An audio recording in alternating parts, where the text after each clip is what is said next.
This. Oh, this. Yeah.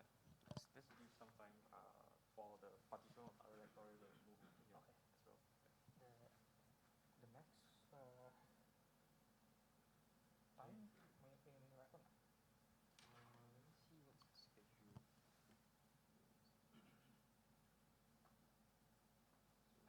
Yep. Yeah.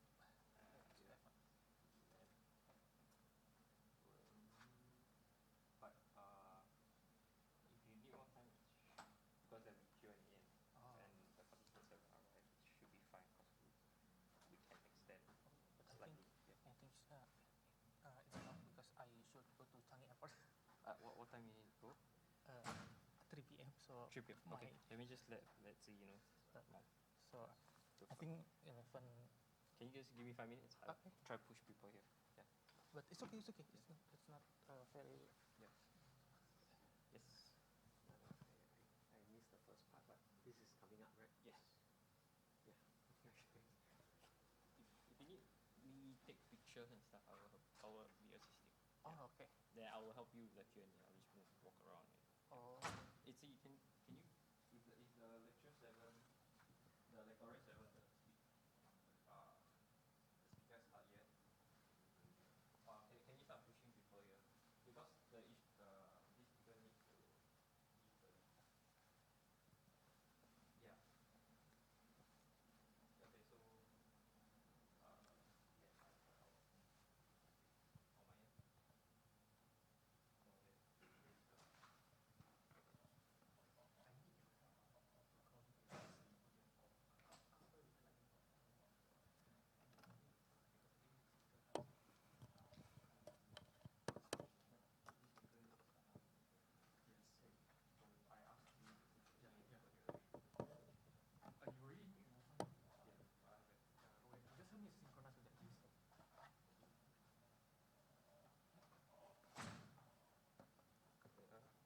you got start the recording, right? Okay. Thank you. I think you should be started. Yeah. Go ahead. Start. Yeah. Wait, let me just call Afiq to make sure it's. No, he's quite okay. You check already. He checked already? Yeah. Okay. The lights cannot be. Okay. Hello. Hello. Hi, everyone. Thank you for coming over. So there has been some mix up with the miscomm lah. So thank you for your patience. But Yuda Pratama, right, Mr. Yuda Pratama will be giving a topic on, is it making difference or making things worse? So he will be starting his sharing. There will be some people coming in. I tried to smoothen the door sound so it doesn't go as loud. The slamming won't be as loud. So without further ado, Mr. Yuda Pratama, please. Thank you. This.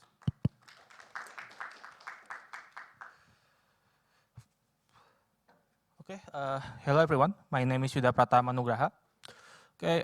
Thank you for having me here. I really appreciate the opportunity. This is my first time speaking outside of Indonesia, and I want to say sorry if my English is not good, but I try my best to speak in front of you guys. Okay. I work as a data engineer at Jejakin. So it's a climate tech company, and I'm part of Tangerang Pai, and I'm from Bandung, Indonesia, West Java. Has anyone ever heard of Bandung? Okay. What comes to mind when you hear Bandung? Oh, halo. Where do you live? Di mana dulu tinggal Bapak? Oh, iya ya. Selamat datang. Ya, saya sangat hormat Bapak bisa kesini. And anyone else? Has anyone here ever heard of Bandung? Okay. Oh, you also Indonesian. Okay. Hello. Okay. So Bandung is a city placed in West Java, and it's about 150 kilometers from Jakarta. It takes around 3 hours to go there. And our city known as a place to nongkrong. We usually call it nongkrong. It's basically hanging out. And our city knows for our hills and mountains and our tea plantation. And in this presentation, I will mostly talk about my hometown, Bandung, and how we try to protect our natural asset. So Okay, before we start, let me give you a little notes. So this session is not very super technical, deep dive, or rocket science. So this session, I will give you introduction for Python for public policy analysis. So in this session, we will cover 3 parts. So Python for public policy analysis, and then we go to mini demo, Python notebook, and finally the conclusion. Okay, you make me wondering why we are talking about public policy at a Python conference. Anyone knows the answer? Okay, the answer is because policy matter. So if we think about healthcare, public services, and support for tech and innovation, it came from public policy decision. And if we think about COVID, it helped countries like Singapore to respond quickly. So like stay-at-home rules and travel restriction and PCR testing and many more. And then in tech, we have the opportunity to do more than build products. We can inform decision, we can improve efficiency, and we can support sustainability and many more. Okay, let's jump to our main topic. As you can see, here is a Bandung Basin. Bandung Basin in Indonesian is Cekungan Bandung. It's a huge ancient lake. And the city of Bandung itself is a little part over here. And our main focus is right there. And this little part of Bandung Basin is so important. Almost 60% of water supply comes from this area. Okay, story time. Back in the colonial era, North Bandung area was already set up as a conservation policy, as a conservation zone. KBU is incredibly green, it's peaceful, and it's so good that even the Dutch use it as a place to relax.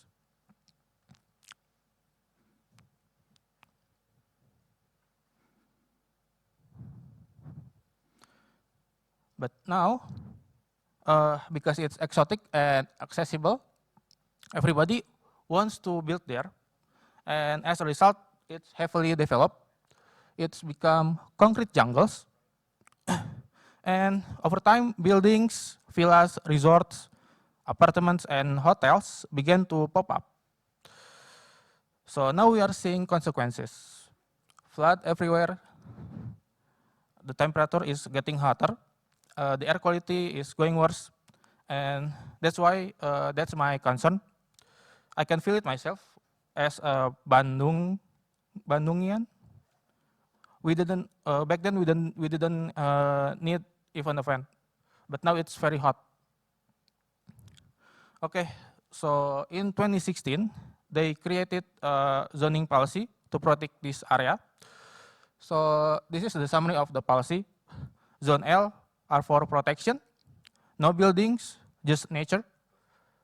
Zone B1 to B3 for limited use, small scale farming with strict rules, and zone 4 and B4 are for development but still controlled.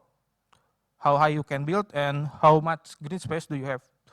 And it sounds strict, but is it working? We don't know. But in theory, this is how we try to keep our city safe. And the question is this policy really making a difference? So we will go straight to our weapon, Python with Google Earth Engine. Okay, Google Earth Engine is like watching Netflix. So you can choose which episode from which chapter from any movie without downloading, and you don't have to worry about storage. And The key concepts are really simple. We have image. You can imagine it like image collection, a collection of image, and geometry, lines, feature, and feature collection. Okay, let's jump to Visual Studio Code.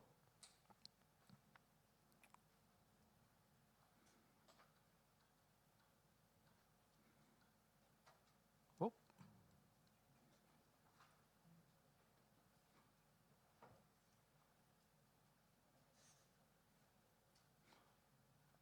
Okay. In Google Earth Engine, all you have to do is initialize Google Earth Engine. Whoops.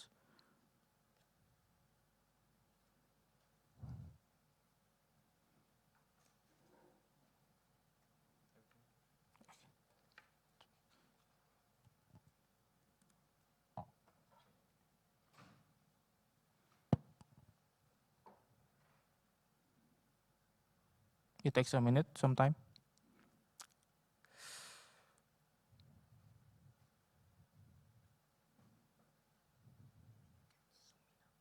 Okay, okay, okay.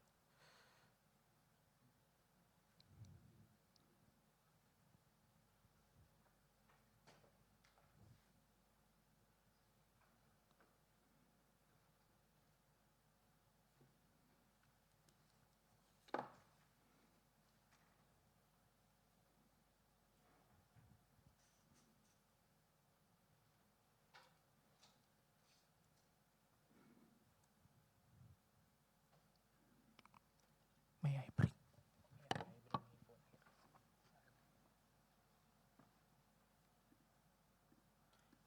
I'm sorry, there's a trouble with the network. You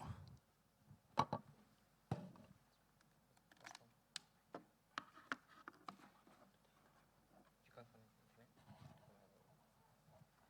You're able to go to SD guest. Can I can check the browser just to see if you can search something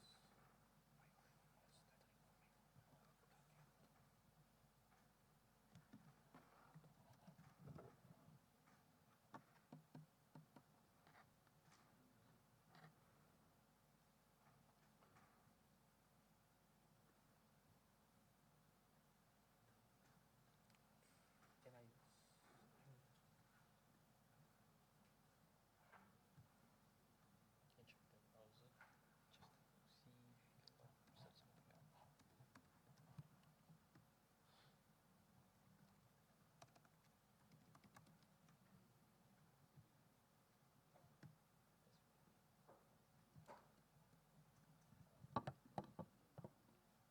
Okay. Okay, finally, we already set up the Earth Engine. So we're gonna set the area of interest. We can load a GeoJSON file and convert them into Earth Engine feature collection, or we can draw it ourselves from geojson.io. Let me see the website geojson.io. Okay. So we can draw anything you want, like this.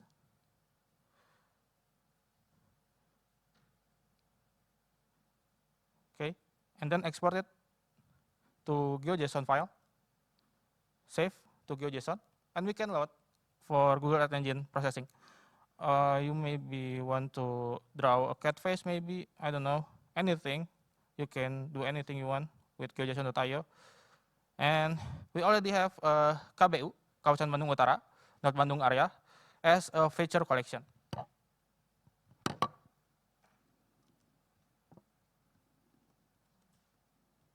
So as you can see, the AOI is a feature collection. Now I have some function. This function come from Google Earth Engine documentation. You can check the documentation, and the Google Earth Engine documentation is pretty complete. You just need to decide what you need, and I just tweak the code a little bit because there is inconsistency between Landsat satellite.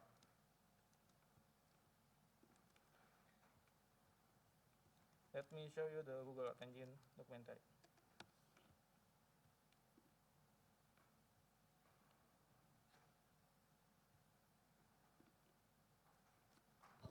So we have a plenty of data right here. You can choose anything you want. And now I use Landsat because the availability of the data. Okay, next, GMap introduction. So we can just type map.gmap and the base map will appear. So we can play around with it. You can draw anything you want. Okay. You can zoom in and zoom out. And you can convert JavaScript to Python. It's magic. And we want to show you guys how we use Google Earth Engine. We can call the image. I use SRTM. So this is for elevation map. And we just clip it with our AOI, with our area of interest, and add some visual parameters.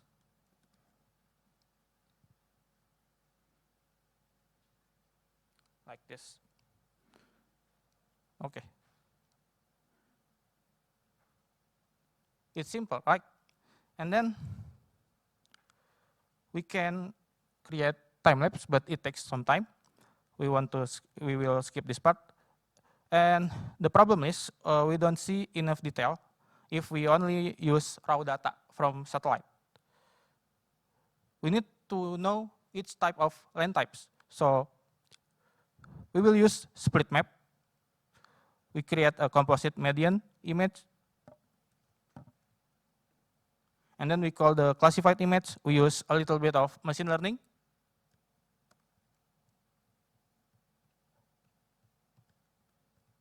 And then we want to see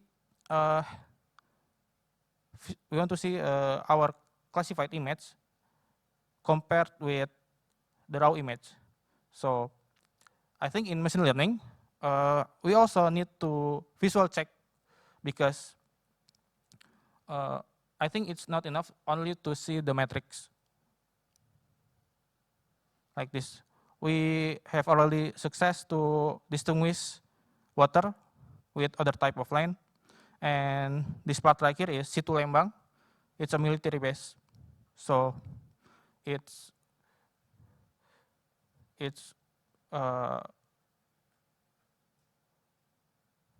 always green. Okay, now we want to see the image. So we check the land change over time.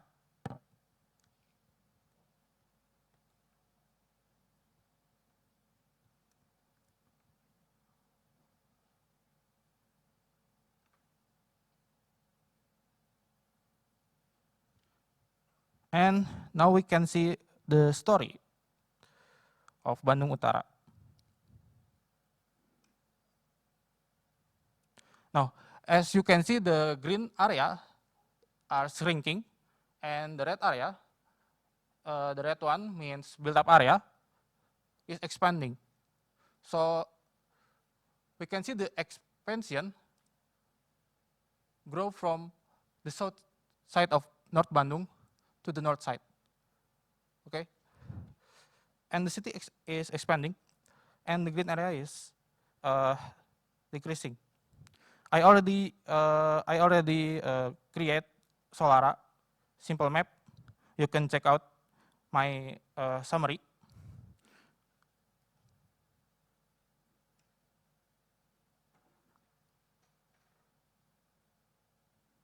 It's built 100% in Python without front end and back end. We just need to do some code like this. That's it. Simple, but it's powerful.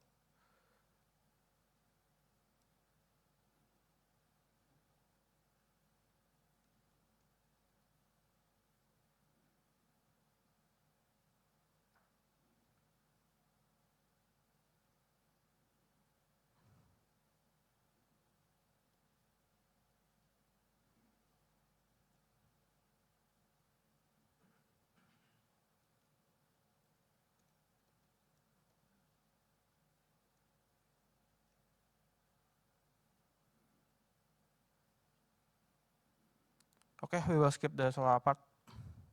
Okay, now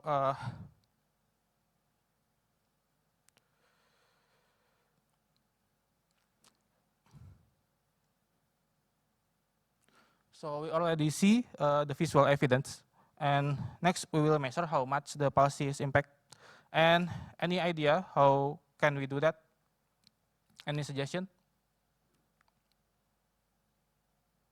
Okay, so we need something measurable, and we're gonna use carbon stock as an indicator, and we're gonna do some statistical analysis by using satellite images, and then we convert to land cover classified image, and then we estimate the carbon stock from each type of land.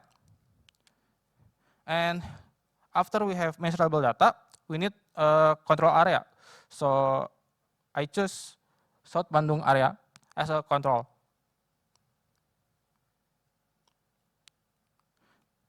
And then we're gonna do some statistical analysis. We use propensity score matching from R to select comparable villages between North Bandung and South Bandung.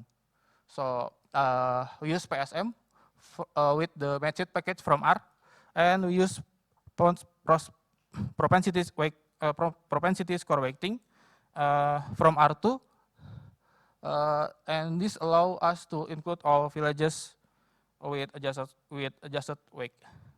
And then we combine it with differences with linear model in Python. Okay, to estimate causal effect in Python, most researchers typically use Stata or R because they offer specialized tools like I mentioned before, like Twang and Matchit. But now more people are using Python. The good thing is you can run R in your Python using RPy2 as a bridge, and you can use Stata from Python using Stata to Python equivalent by Daniel Sullivan. Okay, the result. So our early analysis shows that carbon trends in treatment and control groups are similar. That means we can see the parallel trend assumption is completed. So next, here's what I found. In propensity score matching, we try 4 methods: nearest neighbor with caliper, nearest neighbor, optimal matching, and genetic matching. So the best result came from nearest neighbor and nearest neighbor with caliper. They gave good balance, but the other is not. And the final model we are using are nearest neighbor and nearest neighbor with caliper. In propensity score matching, we use about 4,500 trees. From what I see, the data look balanced, just like in a randomized experiment. So this method helps make our causal result stronger. And this is our regression result. Most model shows that forest carbon is decreasing. It means policy failed to stop deforestation even after the policy implemented. In other area like cropland, grass, and barrelland, carbon went up. Maybe it's because the forest was changed. So we can see carbon didn't disappear. It just moved to other land types. So the bottom line is this pattern indicates forests were converted into other land types with lower carbon level. Okay, this is our key findings. There is enough evidence that the green area in North Bandung zone are decreasing even the policy was implemented, and the policy hasn't been able to fully stop land use change, and in short, this policy didn't make things better. Okay, sorry guys, I can give you happy ending, but in reality, this policy didn't make things better. So what have we just done? We just did ex post analysis. So we want to check after the policy implemented, is it works or not. And the next step is, we know we can directly change policy, but at least we can provide information about what's happening. And please join a bigger group if we can, because our voice may be not loud enough, but if we came together with the same message, we have better chance to intervene the policy.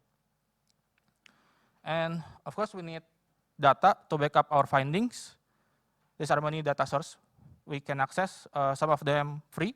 For example, World Bank Open Data or Google Earth Engine, and OECD data. And you can also access OECD data for other global resources. And this is my closing statement. In conclusion, I want to remind everyone, we don't have to stay silent. We have the opportunity to do more than just to build products. And we deserve better policy, and I believe we can use our ability to make things better. So this is my company, you can check out. You can calculate your carbon emission, you can participate on carbon program, or you can monitor your carbon program. So I think that's it. In conclusion, thank you, Xie Nang Ri, terima kasih.